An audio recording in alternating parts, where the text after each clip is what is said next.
اعوذ باللہ من الشیطان الرجیم بسم اللہ الرحمن الرحیم سبحان اللہ والحمد للہ ولا الہ الا اللہ واللہ اکبر ولا حول ولا قوۃ الا باللہ العلی العظیم اللہم صلی علی سیدنا محمد وعلی آل سیدنا محمد وبارک وسلم وصلی علی جمیع الانبیاء والمرسلین۔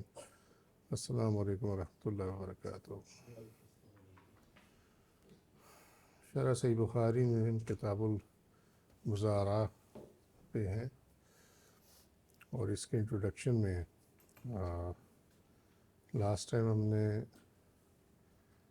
یہ چیز دیکھی تھی کہ امام ابو حنیفہ رحمۃ اللہ علیہ کے نزدیک مزارت جو ہے وہ جائز نہیں ہے، لیکن انہیں معلوم تھا کہ یہ بات ماننی کسی نے نہیں ہے، لہذا انہوں نے مزارت کے کچھ مسائل کو، کافی سارے مسائل کو انہوں نے وضع کیا۔ صاحبین امام ابو محمد اور امام ابو یوسف ان کے نزدیک مزارت صحیح ہے اگر اس کی کچھ شرائط ہیں وہ ٹھیک ہو اور ان کا ضرورت ہے۔ جائز انہوں نے بھی نہیں کہا، جیسا ہم نے لاسٹ ٹائم ذکر کیا تھا، اور دوسری بات یہ کہ انہوں نے اسے مداربت پہ قیاس کیا، دیٹ مینس مال ایک کا ہو اور محنت جو ہے وہ دوسرے کی۔ یہ جو اس کی مداربت کی جو بیس ہے، اس کو ذہن میں رکھنا بہت ضروری ہے، کیونکہ مزارت کے جو اکثر ڈسیزن ہے وہ اسی اصول کے تحت ہوتے ہیں۔ یہ خیال کرنا ہے اس کا، یہ ایکسٹریملی امپورٹنٹ ہے مزارت کے معاملے میں، کیونکہ یہی بیس ہے اس کی، مال ایک کا ہو اور دوسرے کی محنت ہو، ٹھیک ہے؟ سو اس کو مت بھولنا۔ اب اس میں ہم نے لاسٹ ٹائم دیکھا تھا کہ اس کی 8 شرائط انہوں نے بیان کی ہیں صاحبین نے، دیٹ مینس دیز 2 پرسنالٹیز، اور 8 کیا ہے؟ صلاحیت الارض للزر، یعنی قابل کاشت زمین، اہلیت عاقدین کانٹریکٹ کرنے والے جو ہیں اس کے لیے ایلیجبل ہوں، معاہدہ کرنے کے وہ اہلیت رکھتے ہوں شرع اور قانون کے حساب سے۔ ذکر المدت، مدت کا بیان کیا جائے کہ کتنے عرصے کے لیے، کون سے پیریڈ میں، کون سے مہینے ہیں، کون سے دن، اس طریقے سے۔ چوتھا ذکر رب البذر، بیج کے مالک کا ذکر۔ اب یہ یہاں ضمناً بیان کرتا چلوں کہ یہ رب کا لفظ استعمال ہوا ہے۔ رب ہم صرف اللہ سبحانہ وتعالیٰ کے حوالے سے جانتے ہیں صرف لفظ کو، مگر یہ قرآن میں بھی غیر اللہ کے لیے استعمال ہوا ہوگا، ٹھیک ہے؟ اور عربی میں بھی جو مالک ہے اس کو رب کہا جاتا ہے، سو اس کو کنفیوز نہ کر جانا کہیں۔ بیج کے مالک کا ذکر کیا جائے گا کہ بیج کا مالک کون ہے، کام کرنے والا ہے یا جس کی زمین ہے وہ ہے۔ ذکر جنس البذر، کہ بیج کی ڈسکرپشن کیا ہے، تفصیل کیا ہے اس کی۔ قسط العامل الآخر، کہ پیداوار میں اس کا کتنا حصہ ہوگا جس کے ذمہ بیج نہیں ہے، ٹھیک ہے؟ اب یہاں سوچنے والی بات یہ ہے کہ یہ عامل کا لفظ جو ہے یہ کیسے آ گیا اس کے لیے جس کے ذمہ بیج نہیں ہے؟ تو بات یہ، میں نے اوپر یہ بیان کیا تھا کہ یہ جس میں مال ایک کا ہو اور محنت دوسرے کی ہو، ٹھیک ہے؟ اس چیز کو یاد رکھنا۔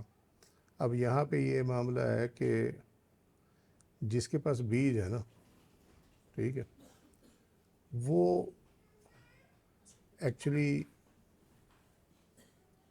پیداوار کا مالک ہے، ٹھیک ہے؟ یہ حدیث شریف میں آئے گا، بھی آگے حدیث شریف ہی آئے گی، اس میں تمہیں کلیئر ہو جائے گا کہ کیوں یہ کہا جاتا ہے۔ یہ نبی کریم صلی اللہ علیہ وسلم کا فیصلہ ہے، آپ نے ورڈکٹ دیا ہوا ہے کیس کے اندر کہ بیج جس کا ہوگا، فصل بھی اسی کی ہوگی، تو اس کے علاوہ جو رہ جاتا ہے وہ عامل ہے، ٹھیک ہے؟ اب وہ جو مالک ہے جو جس کے وہ ہوگی ساری فصل جس کی ہوگی ساری، یہ اس پہ ہے کہ وہ اس میں سے حصہ دیتا ہے یا نہیں دیتا، ٹھیک ہے. تو لیکن مداربت میں یہ ہے کہ دونوں علیحدہ علیحدہ چیزیں ہیں. اب اس میں عامل اس کو اس لیے کہا جاتا ہے کہ اس کو اجرت ملے گی. یہ دھیان رکھنا. فرض کریں بیج اگر مالک زمین کا ہے، زمیندار کا ہے اگر بیج، تو پھر کام کرنے والا اجرت لے گا اپنے کام کی، ٹھیک ہے. اور اگر بیج جو ہے وہ کام کرنے والے کے ہیں تو زمیندار اپنی زمین کی، اور اگر اس کے زرعی آلات ہیں تو اس کی اجرت لے گا. تو جو اجرت لے گا وہ عامل ہے. یہاں پہ یہ نا یہ قسط العامل الآخر. سو عامل سے مراد صرف مظاہرہ نہیں ہے، بلکہ جب یہ شرائط آئیں گی مظاہرت کی تو اس میں عامل it can go both ways. جو اجرت لے گا وہ عامل ہوگا. اس کو خیال رکھنا اپنے ذہن میں. وہ زمیندار بھی ہو سکتا اور وہ مزارع بھی ہو سکتا.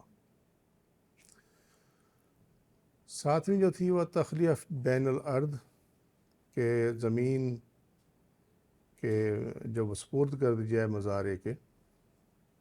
ہمارے ہاں مزارع جو ہے نا وہ اس کو سمجھتے ہیں جو جس کو کہنا نہیں چاہیے لیکن بہرحال چونکہ رائج ہے وہ لفظ، جس کو کمی کمین نہیں کرتے. جو مزارع اس کے لیے ہے جو کاشت کرے گا، ہاں جو کاشت کرے گا. نمبر 8 الشرکہ فی الخارج. یہ جو خارج ہے نا، یہ جب مزارت کا آئے نا ٹاپک، اس سے مطلب ہے فصل پیداوار. ہاں خارج جو نکلے. یہ جو پیداوار میں شراکت ہے نا، یہ کہتے ہیں مزارت میں جائز ہے، لیکن بیسکلی اوریجنلی مزارت میں جائز نہیں ہے، ٹھیک ہے. جیسے ابھی بار میں نے ریپیٹڈلی یہ 2-3 دفعہ بتایا ہے کہ اس کا دھیان رکھنا مداربت، ٹھیک ہے. ایک پارٹی اجرت لے گی، چاہے وہ زمیندار ہوگا چاہے وہ مزارع ہوگا، ٹھیک ہے. اور فیصلہ کس پہ ہوگا کہ بیج کس کا، ٹھیک ہے.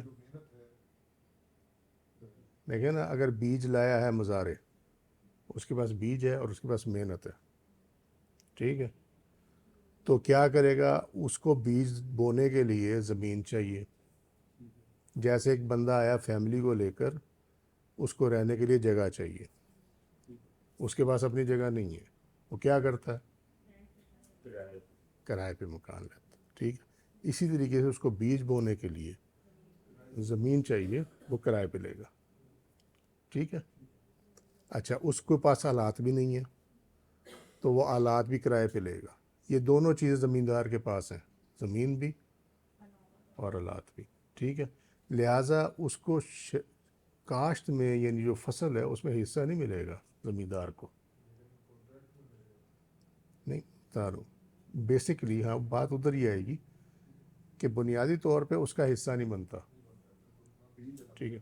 ہاں اب کیا ہے کہ اس کو رینٹ ملے گا اس کی زمین کا اور اس کے آلات کا، ٹھیک ہے. اب as a matter of courtesy وہ جو مزارع ہے وہ کہتے ہیں ٹھیک ہے آپ کو میں کرایہ بھی دوں گا، اور یہ تو آپ کا ہے ہی ہے نا، جو فصل جب آئے گی تو اس میں سے میں آپ کو اتنا اس میں سے بھی دے دوں گا. یہ جائز ہے. But as a matter of right کہ پیداوار میں سے جی آدھا تیرا تو آدھا میرا، یہ نہیں ہے. سمجھ گئے بات؟ یعنی ایک بالکل جس طرح کہتے ہیں نا کہ اسٹریٹ اوے فیصلہ ہے کہ اچھا بھائی تو تیرا بیج بھی ہے، بے شک تیرا بیج ہے، لیکن جب پیداوار آئے گی تو اس میں سے آدھا تو رکھے گا آدھا میں رکھوں گا. یہ ناجائز صورت ہے. اس کا کرایہ لینا وہ جائز ہے. اور آپ اس میں اگر یہ کرتے ہیں کہ فصل میں سے حصہ لینا ہے تو پھر اس کے راضی ہونا ضروری ہے جس کا بیج ہے. اگر وہ راضی نہیں ہے تو پھر زمیندار جو ہے وہ صرف ہاں as a matter of right نہیں دے سکتا. ٹھیک ہے, یہ میوچل کنسنٹ پہ ہے. اگر وہ جس کا بیج ہے وہ اس پہ راضی ہے, جس طرح اب مزارے کے پاس بیج نہ ہو, ٹھیک ہے, زمین آلات اور بیج جو وہ زمیندار کے ہوں, تو مزارہ یہ کلیم نہیں کر سکتا کہ جی مجھے پیداوار میں سے بھی حصہ دو. زمیندار خود چاہے تو اس کو دے دے, ادروائز نہیں. لیکن صرف اس بنیاد پہ کہ تجھے حصہ دیں گے ہم پیداوار میں سے, تیرے ہم نہ کوئی تجھے اجرت دیں گے نہ کچھ دیں گے, یہ غلط ہے, یہ مزارت میں جائز نہیں ہے. وہ زمیندار بیچ کے کرایہ دے دے اس کو, وہ ایک علیحدہ بات ہے, لیکن وہ اس میں جنس نہیں دے سکتا. ہاں وہ کفیز الطحان ہے یہ, یعنی وہ پسائی کرنے والے کی اجرت ہے. اچھا, اس میں سے ہم نے 3 کر لیے تھے غالباً, صلاحیت الارض, اہلیات عقدین, اور اس میں جو تیسرا تھا ذکر المدت. ٹھیک ہے, یہ 3 کر لیے تھے ہم نے. آج یہ ہے ذکر جو ہے جس کا رب البذر, بیج کے مالک کا ذکر کیا جائے. اس کا ذکر کرنا ضروری ہے, اگرچہ دلالتاً ہو, یعنی ثبوت کے لیے ہو. وہ کہتے ہیں نہیں لکھ لے ثبوت رہ جائے. ٹھیک ہے, اس میں عرف یعنی کسٹم یا کنونشن کے مطابق فیصلہ ہوگا, ورنہ عقد مزارت جو ہے وہ فاسد ہو جائے گا. کیونکہ اگر بیج زمین کے مالک کی جانب سے ہوگا اور مزارے کے ذمے صرف کام کرنا ہوگا, تو پھر زمین کا مالک مزارے کو اجرت پر رکھنے والا ہوگا. اور اگر بیج مزارے کا ہوگا تو وہ زمیندار سے زمین یا اجرت پر آلات جو ہے وہ کرائے پر لے گا. اختلاف کی صورت میں اس کا بیان کرنا ضروری ہے, جیسے کہ الواقعات میں بیان کیا گیا, کہ اگر اس میں کہیں کوئی کنٹینشن ہے تو پھر وہ عرف کیا ہے, عرف یہی ہے جو نیچے بیان ہوا ہوا.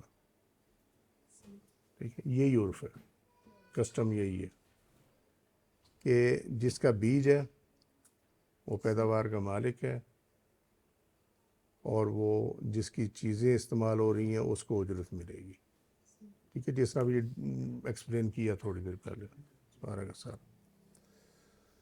بیج کی ڈسکرپشن, ذکر جنس البذر, یہ شرط اور اس کی مقدار کا ذکر کرنا شرط نہیں, کیونکہ زمین کی مقدار بتا دینے سے اس کی مقدار کا علم ہو جاتا ہے. یہ ایک اس میں فتویٰ ہے کہ جی اس کی کوانٹٹی لکھنے کی ضرورت نہیں ہے, کیا بیج ہے, کون سے نمبر کا بیج ہے. اس کے بعض کا یہ ہوتے ہیں نا سائنٹیفک نمبر بھی ہوتے ہیں, ٹھیک ہے نا, کہ جی فلانا بیج ہوگا, اور یہ وہاں سے لایا جائے گا. کوانٹٹی کتنی ہوگی, اپیرنٹلی وہ کہتے ہیں کہ یہ اس کی ضرورت نہیں ہے, کیونکہ جو زمین ہے اس سے معلوم ہو جاتا ہے کہ کتنا بیج اس میں آئے گا. مگر الاختیار میں اس کی شرط لگائی گئی ہے. مقدار سے متعلق وضاحت کا حاصل یہ ہے کہ عامل کے لیے زمین کو پہچاننا ضروری ہے, کیونکہ ہر زمین ایک جیسی نہیں ہوتی.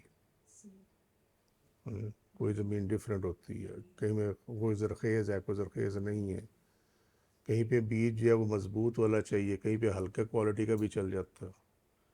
تو ڈسکرپشن میں یہ تمام چیزیں ہوتی ہیں. نیم آف دا سیڈ, اس کی جو اگر کوئی کیمیکل کمپوزیشن ہے یا کیمیکل نیم ہے اس کا, وہ اس کے ساتھ ہوگا. کوئی گیون نیم ہے, جنرک نیم ہے جو کہ اس کو کسی ریسرچ انسٹیٹیوٹ نے دیا, وہ ہوگا اس کے اندر. ٹھیک ہے, پھر اس کی کوالٹی پہ ہوگا کہ اس کی کوالٹی کون سی ہے, گریڈ اے ہے, گریڈ بی ہے, سی ہے, کیا ہے, 1 ہے, 2 ہے, کیا ہے, یہ تمام ہوگی. اور اس کے بعد اس کی کوانٹٹی ہوتی ہے. یہ ڈسکرپشن کا حصہ ہے, دیٹ از جنس البذر. یہ یاد رکھنا اس میں ڈسکرپشن میں. یہ ٹھیک ہے, ٹھیک ہے نا. آپ دیکھو نا کون سی چیزیں رینٹ پہ مل سکتی ہیں. 4 چیزیں نا ہمارے پاس. نمبر 1 زمین, نمبر 2 ایگریکلچرل اکوپمنٹس, ٹھیک ہے جی, نمبر 3 جو ہے وہ سیڈ بیج، اور نمبر 4 جو ہے لیبر. ٹھیک ہوگی بات. اچھا اس میں سے 3 رینٹ پہ مل سکتی ہیں: زمین، اکوپمنٹ اینڈ لیبر. ٹھیک ہے. جو رینٹ پہ نہیں مل سکتی وہ بیج ہے. پیمنٹ تو کرنی ہے نا آپ نے. ٹھیک ہے بس. لیکن یہ تو نہیں نہ ہو سکتا کہ آپ استعمال کر کے واپس کر دیں گے. یہ نہیں نہ ہوتا نا. وہی بات کرو نا. آپ چاہے پیمنٹ بعد میں کریں چاہے پہلے کریں، what ever you do, but one thing is final, you own that. ٹھیک ہے نا. زمین کرائے پہ لی واپس کر دی، آلات واپس کر دیے کرائے پہ لے کر، لیبر جس سے کروائی وہ اپنے گھر چلا گیا، ہم اپنے گھر چلے گئے. لیکن بیج ایسی چیز ہے جو کہ آپ کرائے پہ نہیں لے سکتے، آپ کو خریدنے ہی پڑتے ہیں ون وے اور دی ادر. تو جس چیز کی ملکیت ایبسولوٹ ہے وہی چیز جو ہے وہ فیصلہ کرتی ہے کہ یہ فصل کس کی ہوگی. اب سمجھ گئے بات. یہ اس کا کانسیپٹ ہے. ٹھیک ہے.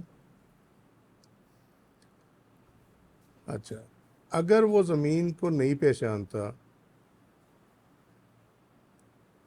تو اسے معلوم نہ ہوگا کہ پیداوار کے لیے کرنا کیا ہے، کون سا بیج چاہیے، یہاں کیسا بیج چلے گا، کون سا بیج یہاں کام نہیں کرے گا، کس کوانٹٹی میں بیج چاہیے ہوگا، زیادہ چاہیے ہوگا کم چاہیے ہوگا، فاصلے پہ وہ جتنے فاصلے پہ لگنا ہے پودے نے، ٹھیک ہے، اس کے ڈسٹنس کے حساب سے کتنی زمین اس میں سے نکلے گی، کتنی زمین کے اندر یہ اگے گی. یہ تمام چیزیں اس کو پتہ ہونی چاہیے جس نے کام کرنا. ٹھیک ہے جی. تو اگر یہ معلوم ہو تو پھر تو مقدار کی ضرورت نہیں ہے، لیکن اگر معلوم نہ ہو تو پھر مقدار بھی اس کے اندر لکھی جائے گی. ٹھیک ہے. اچھا جی. مزارت میں اجرت پیداوار میں سے ملتی ہے، اور اجرت کی جنس سے آگاہ کرنا شرعاً شرط ہے، کیونکہ بعض بیج جو ہے زمین کے لیے مضر ہوتے ہیں. بعض بیج ایسے ہوتے ہیں جن کے کاشت کرنے سے وہ زمین جو ہے اس کا ستیہ ناش ہو جاتا ہے. ٹھیک ہے. کیوں جی.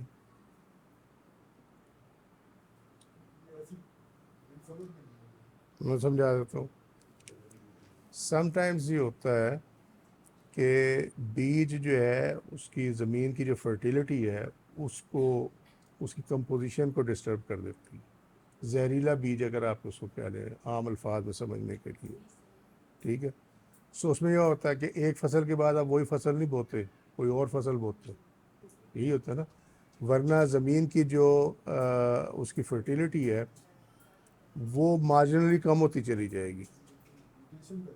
ہاں روٹیشن اسی لیے کرتے ہیں اس کے، تاکہ ایک ہی قسم کی فصل نہ بوئی جائے. اگر وہ بوئی گئی تو اس کے اندر جتنا اس فصل کو چاہیے نا منرلز، وہ تو وہ کھینچ لے گا. اس سے یہ ہوگی کہ زمین کی فرٹیلیٹی جو ہے وہ ختم ہوتی چلی جائے گی.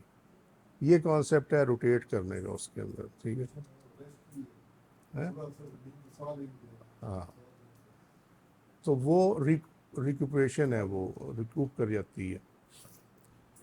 اس میں یہ ہوتا ہے کہ بعض اوقات وہ اس کو ایسے خراب کر دیتی ہے کہ اگلی فصل لگانا جو ہے وہ ممکن نہیں ہوتا، یا گیپ دینا پڑتا ہے یا وہ زمین خراب ہو جاتی ہے.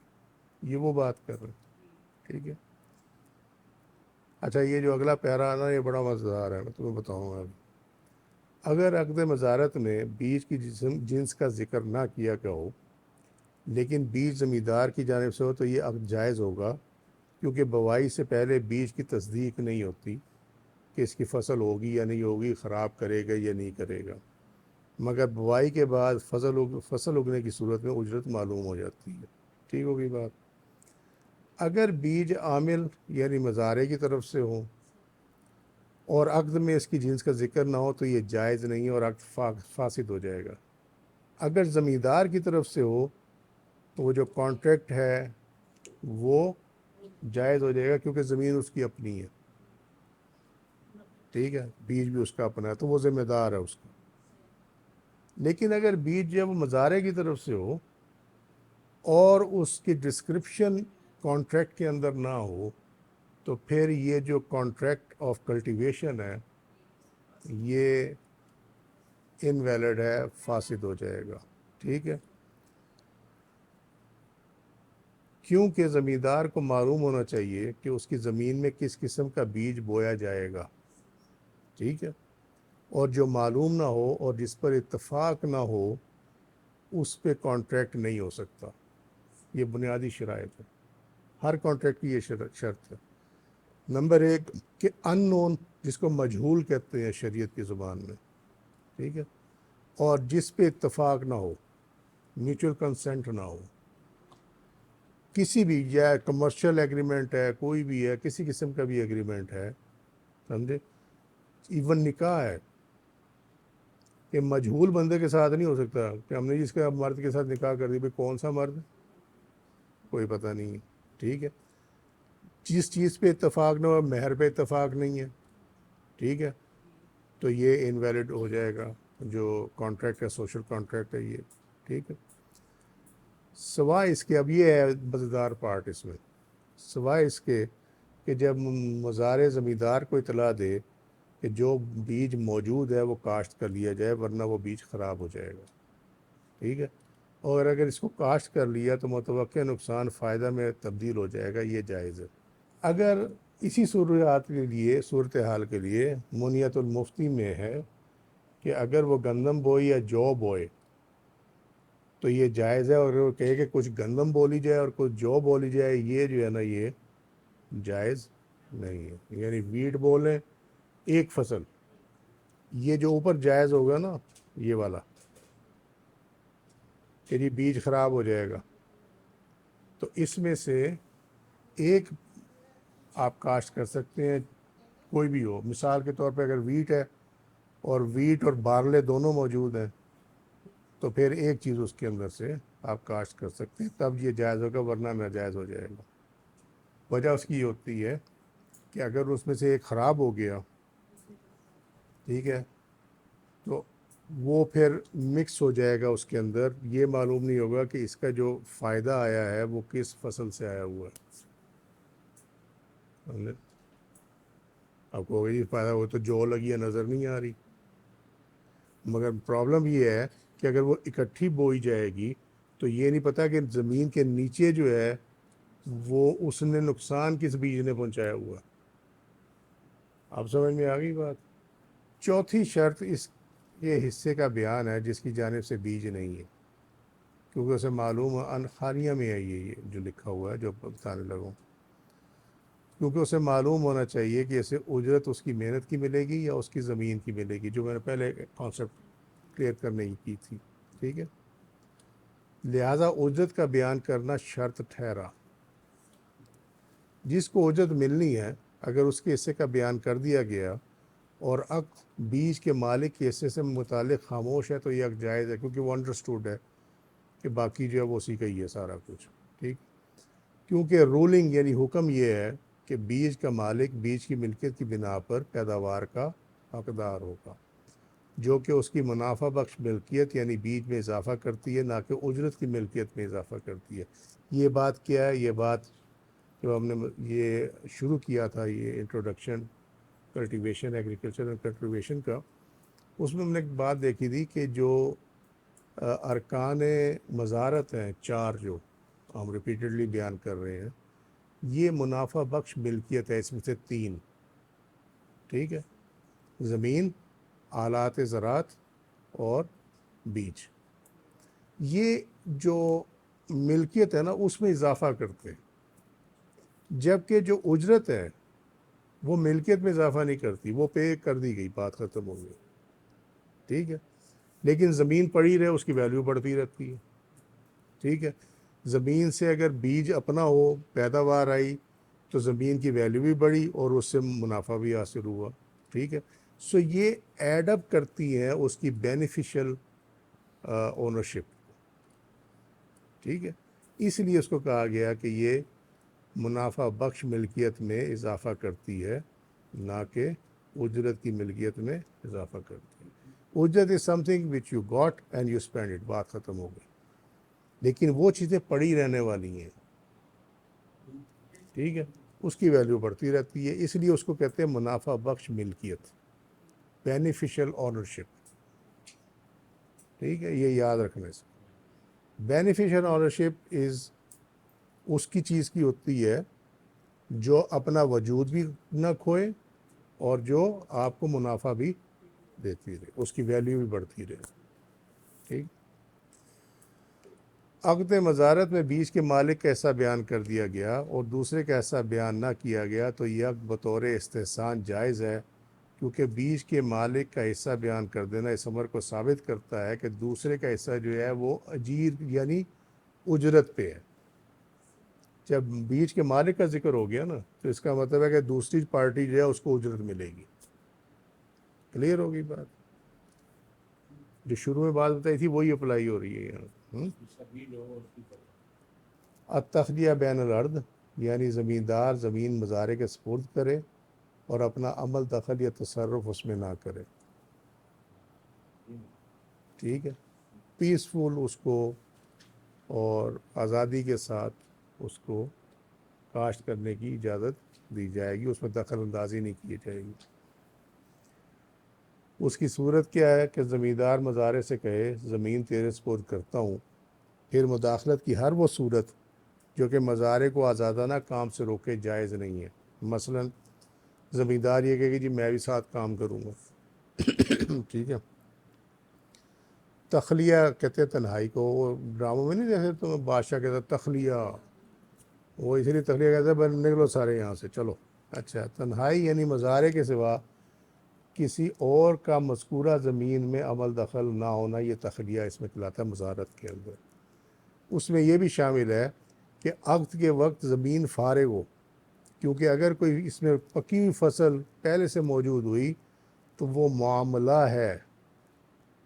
یہ لفظ لکھ لینا مزارت کے اندر، یہ شرع میں اس کو کہتے ہیں معاملہ، دیٹ از لگان، وہ آمدنی جو مالک کو زمین سے وصول ہوتی ہے.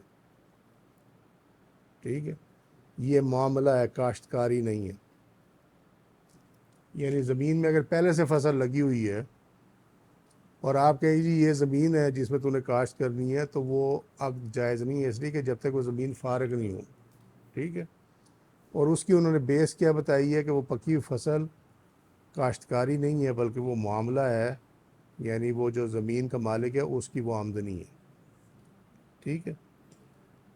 اور اس زمین میں مزید کاشت نہیں کی جا سکتی جب تک کہ پہلی فصل فارغ نہ ہو جائے. بعد الادراک یعنی اگر پہلے سے موجود فصل پکی ہو تو عقد مزارت جائز نہیں. یہ لفظ بھی لکھ لینا، الادراک، یہ پکی ہوئی فصل کو کہتے ہیں، کیونکہ جب فصل پک جائے تو زمین پہ کوئی کام نہیں ہو سکتا ماسا اس کی کٹائی کے، تو اس لیے معاملہ کا بطور عذر قبول کرنا محال ہے. ٹھیک ہو گئی جی بات، یہ سمجھ میں آ گئی. تو یہ بھی تخلیہ فی الارض میں شامل ہے کہ زمین جو ہے وہ فارغ ہوگی، اس کے اندر کوئی پہلے سے فصل موجود نہیں ہوگی.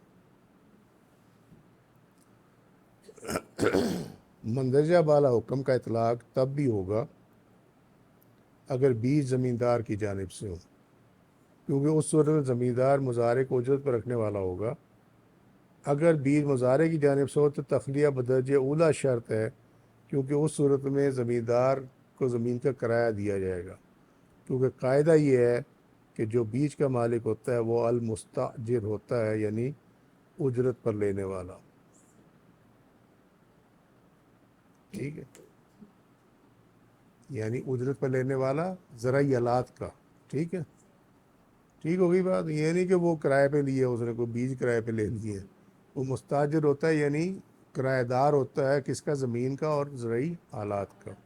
جیسے آپ مکان لیتے ہیں کرائے پہ، آپ کرایہ دار ہیں، یو آر مستاجر. ٹھیک ہے. کیونکہ آپ نے مکان جو ہے وہ کرائے پہ لیا ہوا. الشرکہ فی الخارج پیداوار میں شرکت، یہ انتہا میں شرکت ہے، یعنی جب پیداوار فصل وغیرہ حاصل ہو جائے تو اس کی تقسیم کس طرح ہوگی. اس شرط کو عقد سے منقطع کرنے سے عقد فاسد ہو جاتا ہے. ہدایہ میں یہ لکھا ہوا کہ اگر یہ آپ نے نہ بیان کیا جو پیداوار میں شرکت ہے تو کیا حساب کتاب ہے اس کا، ہاں، تو یہ عقد جو ہے فاسد ہو جائے گا. شرم بلالیہ میں لکھا گیا ہے ان ھذا الشرط مستدرکن للاستغناء عنہ باشتراط ذکر قسط العامل ان ھذا الشرط کہ یہ وہ شرط ہے مستدرکن للاستغناء عنہ جو کہ فلفل کر دیتی ہے، کمپلیٹ کر دیتی ہے باشتراطی شرط کے ساتھ ذکر قسط العامل، عامل کے حصے کے ذکر کے ساتھ یہ شرط پوری کر دیتی ہے. ٹھیک ہے، جو عامل کے حصے کا ذکر کرنے کی شرط ہے نا، وہ شرط اس شرط کو پوری کر دیتی ہے، اس لیے اس کو مستدرکن کہا جاتا ہے. ٹھیک ہے،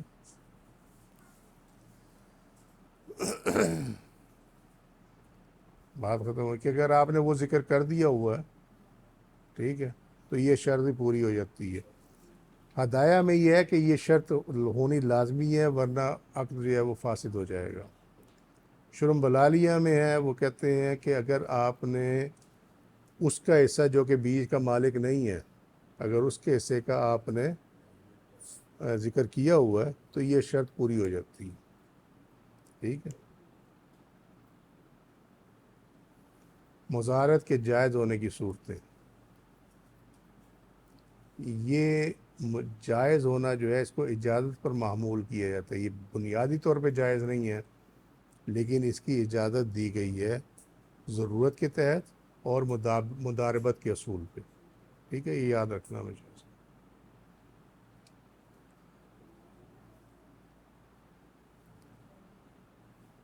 یعنی وہ صورتیں جن میں مزارت کی اجازت دی گئی ہے وہ تین ہیں. زمین اور بیج کا ایک فریق کا ہو، یعنی ایک سائڈ سے زمین اور بیج ہو، دوسری سائڈ سے زرعی آلات اور لیبر ہو. ٹھیک ہے، اس صورت میں زمین اور بیج کا مالک عامل کو اجرت پر رکھنے والا ہوگا. ٹھیک ہے، زمیندار کا بیج بھی ہے اور زمین بھی ہے. ٹھیک ہے، جو لیبر جس نے کرنی ہے اس کے اپنے آلات ہیں اور اس کی محنت ہے، تو یہ ٹھیک ہے، یہ جائز ہے، اس میں کوئی مسئلہ نہیں ہے. کیا ہوگا کہ جو زمیندار ہے چونکہ بیج اس کا ہے، لہٰذا وہ لیبر بھی دے گا اور زرعی آلات کا کرایہ بھی دے گا. ٹھیک ہے، دونوں کی اجرت ہوگی نا، لیبر کی اجرت ہو گئی اور کام کرنے کی، اور اس کا رینٹ ہو گیا نا حالات. اور اس میں جو شرعی نکتہ ہے وہ یہ ہے کہ منفعت متحد ہے،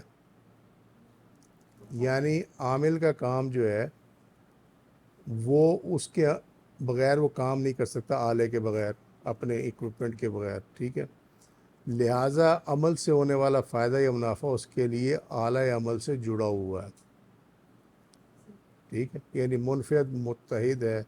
زرعی آلات اگر وہ لے بھی آیا ہے ساتھ، ٹھیک ہے، تو وہ اس لیے ہے جس طرح درزی اپنی مشین لے کے آتا.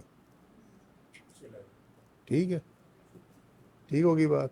تو لہٰذا اس میں یہ جو پرپوشن ہے، پریپوزیشن ہے، وہ ٹھیک ہے کہ اگر زمیندار کی زمین اور بیج جو اس کے پاس اکوپمنٹ نہ بھی ہو اگر اپنا، اور مزارے وہ اکوپمنٹ لے آئے تو یہ جائز ہے.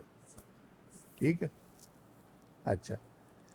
سیکنڈ، زمین اور اکوپمنٹ ایک پارٹی کا ہو، یعنی زمیندار کا ہو. ٹھیک ہے، اور بیج اور لیبر جو ہے وہ دوسری پارٹی کی ہو. ٹھیک ہوگی بات. اب وہ خود کام کرے یا آگے کسی سے کروا لے، وہ تو ایک علیحدہ بات ہے.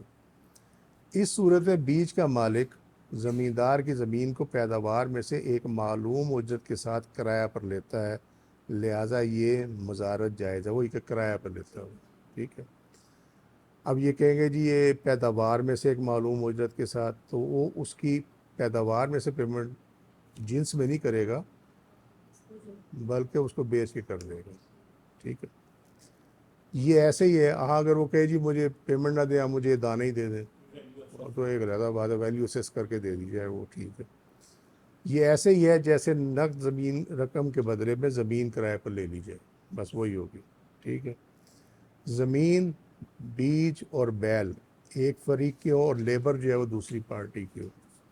اس صورتحال میں عامل کو اجرت پر رکھا جاتا ہے. اس کی اصل وہی ہے کہ جو بیج کا مالک ہوتا ہے وہی پیداوار کا بھی مالک ہوتا ہے. ٹھیک ہے. یہ 3 صورتیں ہو گئی. مزارت کے بطلان کی صورتیں، یعنی کب مزارت جو ہے وہ انویلڈ ہو جائے گی. وہ 4 ہیں لیکن یہ ایکچولی 7 ہیں. بنیادی 4 ہیں، اس میں پھر وہی کب چینج کریں گے نا آپ تو وہ 7 بن جائیں گی بہرحال. اگر پہلی کیا ہے، اگر زمین اور بیل یعنی ایگریکلچر اکوپمنٹ اور زمین ایک فریق کی ہو، بیج اور عمل دوسرے کا ہو. اس صورت میں بیج کے مالک نے زمیندار سے زمین کو اجرت پر لیا. یہ تو کلیئر ہوگی کہ نہیں بات. ٹھیک ہے. اور زمیندار پر بیل کی شرط لگانا یہ اجارے کو فاسد کر دے گا. اب یہ معاملہ کیا ہے؟ معاملہ یہ ہے کہ وہ کہے جی کہ زمین تو آپ دے رہے ہیں نا، تو ساتھ میں آپ آلات بھی دیں گے. یہ شرط اگر رکھ دی جائے تو یہ ایگریمنٹ انویلڈ ہو جائے گا. کیونکہ وجہ وہ کیا بیان کرتے ہیں کہ ممکن نہیں ہے کہ زرعی آلات کو زمین کے تابع بنا دیا جائے، کیونکہ دونوں کی منفعت مختلف ہے. ٹھیک ہے. وہ اس طرح کے زمین اگانے کے لیے ہے اور بیل زمین پھاڑنے کے لیے. اکوپمنٹ جو ہے وہ زمین کو پھاڑنے کے لیے. تو دونوں مختلف چیزیں ہیں. ٹھیک ہوگی. اس کے پاس اگر آپ اس کو ایسے سمجھ لیں کہ اگر زمیندار کے پاس اگر اکوپمنٹ نہیں بھی ہے تو ایون دین کوئی بھی اکوپمنٹ لائے گا تو زمین میں سے فصل ہو جائے گی. جبکہ ہم نے اوپر یہ دیکھا تھا کہ زرعی آلات اور لیبر میں مماثلت اس طرح ہے جیسے درزی اور اس کی سلائی مشین میں ہے، کہ جب تک سلائی مشین نہیں ہوگی تب تک وہ کپڑا نہیں سی سکے گا. اس لیے اگر زمیندار کے پاس اکوپمنٹ نہیں ہے اور مزارے لے آتا تو یہ ٹھیک ہے، کیونکہ اس کے بغیر اس کا کام نہیں چلنا. ٹھیک ہے. یہاں زمیندار کے اوپر ایسی پابندی نہیں لگائی جا سکتی، اس لیے کہ زمیندار کے پاس زمین ہے نا، تو اگر تم نہیں دیتے تو کوئی اور لے آئے گا اکوپمنٹ، وہ لا کے کر لے گا، تو زمیندار کو اس سے فرق نہیں پڑتا. لہٰذا جو زمیندار کی منفعت ہونی ہے، منافع اس کو ہونا ہے، وہ زرعی آلات کے تابع نہیں ہے. اس کو تو جو بھی آئے گا اکوپمنٹ لے کر آئے گا وہ اس کو رینٹ پہ لے لے گا، کرایہ مل جائے گا اس کو. سمجھ گئے بات. سو اس کو نفی نہیں کیا جا سکتا کہ جی یہ ہوگا تو آپ کی زمین ہم کرائے پہ لیں گے. اب سمجھ میں آ گئی بات. چلو شکر. اگر بیل اور بیج ایک فریق کے ہوں اور زمین اور عمل دوسرے کا ہو، یعنی زمیندار یہ کہے کہ ہم کاشت بھی ہم خود ہی کریں گے، دوسری پارٹی کے پاس بیج ہوں اور بیل ہوں، تو یہ صورتحال میں عامل کے لیے اس کی زمین ہونے کی شرط لگانا اجارے کو فاسد کر دے گا. یعنی جس نے کاشت کرنی ہے، لیبر کرنی ہے، اس کے ساتھ شرط یہ نہیں لگائی سکتی کہ بھئی تو لیبر تب کرے گا جب تیری زمین ہو. ٹھیک ہے. لہذا یہ کانٹریکٹ بھی انویلڈ ہو جائے گا. میں ایگریکلچر اکوپمنٹ اور بیج لا رہا ہوں اور آپ جو ہے زمین اپنی دیں اور ساتھ میں آپ کام بھی اس میں کریں. ٹھیک ہے. تو یہ ایگریمنٹ انویلڈ ہے، کیونکہ آپ اس پہ یہ شرط نہیں لگا سکتے. آپ زمین کے تو کہہ سکتے ہو اس کو، لیکن آپ اس پہ یہ شرط نہیں لگا سکتے کہ کاشت بھی آپ ہی کریں گے. ٹھیک ہے. سو یہ ایگریمنٹ جو ہے یہ انویلڈ ہو جائے گا. نمبر 3، اگر زمین، ایگریکلچر اکوپمنٹ اور لیبر ایک فریق کی ہو اور دوسرے کے پاس صرف بیج ہی ہو، اس کے پاس اور کچھ نہ ہو. ٹھیک ہے. تو علماء نے کہا کہ یہ فاسد ہے. وہ کہتے ہیں ہونا یہ چاہیے کہ یہ صرف عامل یا صرف زمین پر قیاس کرتے ہوئے جائز ہو. اس کا جواب یہ ہے کہ قیاساً ایسی مزارت جائز نہیں جس میں اجرت پیداوار میں سے حصے کے طور پہ دی جائے. ٹھیک ہے. ٹھیک ہو گئی بات. اجرت پیداوار میں سے حصے کے طور پہ دی جائے. حصہ، یہ دھیان رکھنا، حصہ. فصل کو بیچ کر دینا ایک اور چیز ہے، فصل میں سے حصہ دینا ایک اور چیز ہے، ٹھیک ہے؟ یعنی فرض کریں کہ اس کی زمین میں 100 من گندم ہوئی، 100 من گندم میں سے اگر وہ 10 من گندم بیچ کے، ہو سکتا ہے اس کا جو اس نے اجرت دینی ہے وہ پوری ہو جائے. اب 10 من گندم کی جتنی اماؤنٹ بن رہی ہے وہ کہتا ہے کہ جی آپ اس کو بیچیں نا، یعنی میری اجرت بنتی ہے 2.5 لاکھ فرض کریں، تو آپ مجھے 2.5 لاکھ کی نا گندم دے دیں، ٹھیک ہے؟ تو یہ حصہ نہیں ہے، اس نے جو موڈ آف پیمنٹ ہے اس کو چینج کیا، بجائے اس کے کہ اس نے کیش لیتا، اس نے جو ہے وہ اس نے اسی ویلیو کی گندم لے لی، بات ختم ہو گئی. یہ حصہ نہیں ہے. حصہ کیا ہوتا ہے کہ جی جو بھی فصل آئے گی اس میں سے آدھا تیرا آدھا میرا، یا 60% تیرا 40% میرا، یہ حصے ہیں، ٹھیک ہے؟ سو یہ ڈفرینس اس میں یاد رکھنا ورنہ کنفیوز ہو جاؤ گے. وہ کہتے ہیں کہ یہاں اس اثر کو ترک کیا گیا ہے جو کہ عامل یا زمین کو اجرت لینے کے بارے میں وارد ہوا ہے، بس اسی سے اس پہ محدود کیا جائے گا. ہے تو جائز نہیں ہے، اس کی ایکسپلینیشن ڈفرینٹ ہے یہ انویلڈ ہی ہے جو یہ تیسرا والا یہ اوپر ہے، یہ والا جو، ٹھیک ہے، یہ انویلڈ ہے.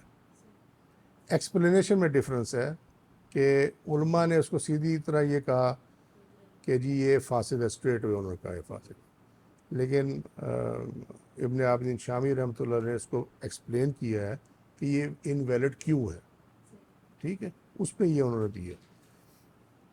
یہ اثر جو ہے امام محمد کی کتاب الاثار میں ہے، یہ الحمدللہ مجھے مل گیا تھا، تو یہ کیونکہ اس میں نہیں لکھا ہوا یہ کہیں پہ بھی، تو اللہ نے رحمت فرمائی. وہ میں پڑھ گیا تھا یار یہ اب اثر نہ ملے تو میں کیا سمجھاؤں گا کہ کون سا اثر ہے. یہ اثر وہ کہتے ہیں جو صحابہ کا قول ہوتا ہے، ٹھیک ہے؟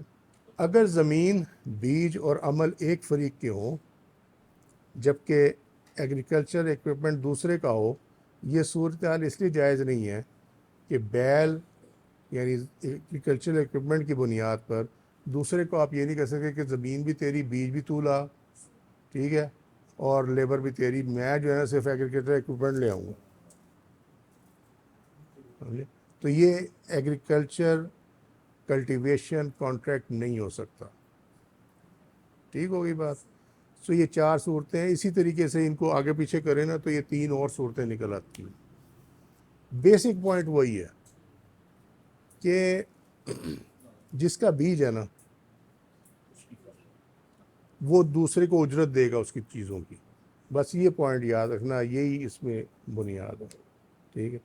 وہ متعلقہ حدیث جو ہم نے پہلے یہ دیکھی کہ یہ کہاں سے آیا کہ جس میں اجرت پیداوار میں سے حصے کے طور پر نہ دی جائے، یہ جو ہے یہ حدیث نبی کریم صلی اللہ علیہ وسلم کا فرمان مبارک ہے، ٹھیک ہے؟ یہ ابو حسین، یہ سین سے نہیں ہے، صاد سے ہے، حسین رضی اللہ عنہ نے رافع بن خدیج سے روایت کی رضی اللہ عنہ ان النبی صلی اللہ علیہ وسلم انہ مر بحائط فاعجبہ، کہ نبی کریم صلی اللہ علیہ وسلم ایک باغ، بحائطن، مرہ گزرے، بحائطن ایک باغ کے پاس سے، فاعجبہ تو اسے پسند کیا، اس باغ کو پسند کیا، ٹھیک ہے؟ فقالا پھر آپ نے فرمایا لمن ھذا، یہ کس کا ہے، ٹھیک ہے؟ فقلت، میں نے عرض کی، کون کہہ رہے ہیں؟ یہ کہہ رہے ہیں رافع بن خدیج، لی، کہ یہ میرا ہے یا رسول اللہ صلی اللہ علیہ وسلم. فقالا پھر آپ صلی اللہ علیہ وسلم فرمایا من این لکا ہوا، یہ تمہارا کہاں سے ہو گیا، ٹھیک ہے؟ قلت، میں نے عرض کی، استاجرتہ، کہ میں نے اسے کرایہ پر لیا، ٹھیک ہے، کہ میں نے لیا ہے اور میں نے اس کا کرایہ دینا، ٹھیک ہے؟ یہ کلیئر ہوگی بات. قال، آپ صلی اللہ علیہ وسلم نے فرمایا لا تستاجرہ بشیء منہ، کہ اس میں سے جو چیز بھی ہوگی نا، اس کی پیداوار میں سے جو چیز بھی آئی، ٹھیک ہے، وہ کرائے کے عوض میں نہیں دینی، سمجھ گئے بات؟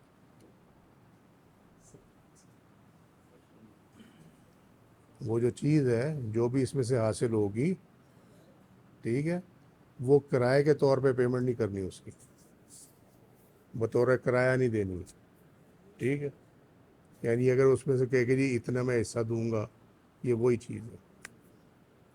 یہی وہ حدیث شریف ہے جس کی بنیاد پہ میں نے کہا تھا کہ یہ جو لیز پہ لیتے ہیں نا گاڑیاں کرائے پہ،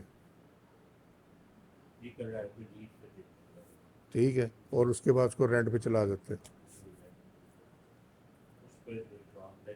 اس کی جو آمدنی سے اس کی پیمنٹ کرنا ہے وہ جائز نہیں ہے،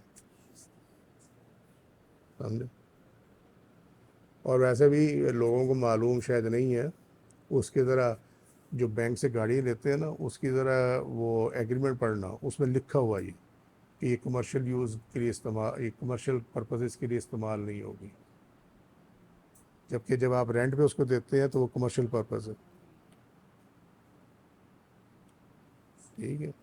اب کوئی جی نام تو ہمارے ہوتی ہے، اول تو یہ کہ لیز میں وہ لیز کمپنی کے نام پہ ہوتی ہے، اور اگر آپ کے نام پہ ہے بھی ہے تو آپ کو اس کا اختیار کوئی نہیں ہے، تو ایسی ملکیت جس میں آپ کو بیچنے کا اختیار نہ ہو وہ ملکیت نہیں ہوتی، وہ پوزیشن ہوتا، آپ کے پاس پوزیشن ہے، ٹھیک ہے؟ کیونکہ آپ گاڑی کی انسٹالمنٹ روکیں وہ آپ کی گاڑی اٹھا کے لے جائیں گے، ہم سو ملکیت تو تب ہے نا کہ جب آپ اس کو بیچ بھی سکیں، آپ کو سب کچھ اس کا کر سکیں اور اس میں کسی اور کی شرکت نہ ہو، تب آپ کی ملکیت ہو سکتی ہے۔ 50% ملکیت نہیں ہوتی۔ مسند ابھی ابو حنیفہ روایا الحسکفی، یہ امام حسکفی نے امام ابو حنیفہ کی جو روایات ہیں ان کی مسند ترتیب دی، اس میں کتاب المزارات اور حدیث کا نمبر 2 ہے، اس کتاب المزارات کے اندر۔ یہ الاداب مصر نے اس کو پبلش کیا۔ کتاب الاثار امام محمد کی، کتاب البیوع باب المزارات بالثلث و ربع، حدیث کا نمبر 777، یہ وہ حدیث ہے۔ اس کی شرح یہ ہے کہ یہ اس پر دلیل ہے کہ جب عامل زمیندار سے صرف زمین عمل کے لیے کرائے پر لے تو وہ زمیندار اس زمین سے حاصل ہونے پیداوار میں سے حصہ بطور کرایہ نہیں لے سکتا، ٹھیک ہے؟ علامہ کاسانی نے کہا کہ نبی کریم صلی اللہ علیہ وسلم نے ممانعت کو بطور کرایہ اس کی پیداوار میں سے حصہ لینے کی شرط کے ساتھ خاص کیا ہے، یہ اوپر جو حدیث شریف ہے، یہ لا تستاجرہ بشیء من،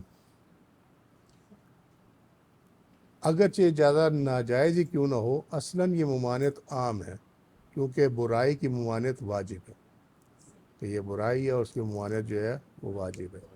یہ بدایع ثنایا فی ترتیب شرح الکاسانی کی، کتاب الاجارہ، آگے یہ فصل کا نام ہے، یہ ساری اس کی ڈیٹیل ہے، ٹھیک ہے جی؟ یہ وہیں سے میں نے لیا، وہیں سے ٹرانسلیٹ کیا اس کو، الحمدللہ، ٹھیک ہے؟ جو اثر ہے جس کا ہم نے ذکر کیا، حضرت مجاہد روایت کرتے ہیں کہ نبی کریم صلی اللہ علیہ وسلم کے عہد میں 4 افراد نے شرکت کی، یہ شراکت کی، سوری، شرکت ہی لکھی ہو تو میں اس کو کر دیتا ہوں، ٹھیک، شراکت کی۔ ان میں سے ایک نے کہا بیج میری طرف سے ہوگا، دوسرے نے کہا لیبر میری ہوگی، تیسرے نے کہا اکوپمنٹ میرا ہوگا، چوتھے نے کہا زمین میری ہوگی۔ فَأَلْغَى رسول اللہ صلی اللہ علیہ وسلم صاحب الارض، کہ نبی کریم صلی اللہ علیہ وسلم نے زمین کے مالک کو تو فارغ کر دیا، ٹھیک ہے؟ الغی صاحب الارض، کہ زمین کے مالک کا حصہ ختم کر دیا، مراد یہ، ٹھیک ہے؟ وجعل لصاحب الفدان اجر مسمى، فدان کہتے ہیں جو بیلوں کی جوڑی لگی ہوتی ہے نا حل میں، اس کو فدان کہتے ہیں، الفدان۔ تو حل میں جوتی بیلوں کی جوڑی کو اجرت دی، اجر مسمى مثلی، اجرت مثلی، جو وہ رائج رینٹ تھا اس کا، ٹھیک ہے؟ وجعل لصاحب العمل درہما لکل یوم، اور جو جس کی لیبر تھی اس کو 1 درہم یومیہ کے حساب سے اجرت دی۔ وَأَلْحَقَ الزَّرْعَ كُلَّهُ لِصَاحِبِ الْبَذَرِ، اور بیج کے مالک کو تمام پیداوار کا حقدار بنا دیا، ٹھیک ہے؟ کتاب الاثار امام محمد کی، کتاب البیوع باب المزارات، حدیث کا نمبر 775، ٹھیک ہے؟ اس کو ہم اتنا یاد رکھیں کہ یہ حصہ ختم کیا گیا تھا، زمین کا رینٹ ختم نہیں کیا گیا تھا. یہ ان شاء اللہ تعالیٰ ہم نیکسٹ اس میں اس کو ڈسکس کر کے اس کو فائنل کر دیں گے. اب تک کے لیے تو نہیں. وما علینا الا البلاغ واللہ رسولہ اعلم بالصواب. سبحانک اللہم وبحمدک اشہد ان لا الہ الا انت استغفرک واتوب الیک. عملت سوءا وظلمت نفسی فاغفر لی فانہ لا یغفر الذنوب الا انت. سبحان ربک رب العزۃ عما یصفون وسلام علی المرسلین والحمد للہ رب العالمین. السلام علیکم ورحمۃ اللہ وبرکاتہ.